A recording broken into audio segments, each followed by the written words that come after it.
ചക്ക 4 മാസത്തെ കാത്തിരിപ്പിനൊടുവിൽ പഴുത്തു. മണമൊന്ന് നല്ല മണം വന്നാൽ ഉടനെ ഇത് പൊളിച്ച് തിന്നണമെന്നാണ് അഡ്വൈസ്.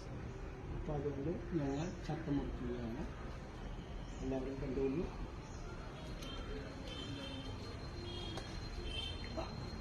ഇതാണ് ഞങ്ങളുടെ സുന്ദരൻ പ്ലാവിൽ നിന്ന് കിട്ടിയ ആദ്യത്തെ ചക്ക. നല്ല മണത്തേക്ക് മണമുണ്ട്.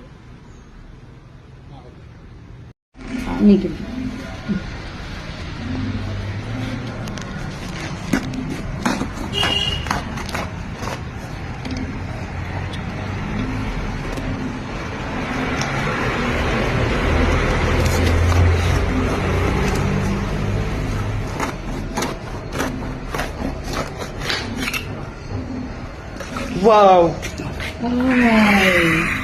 അടിപൊളി.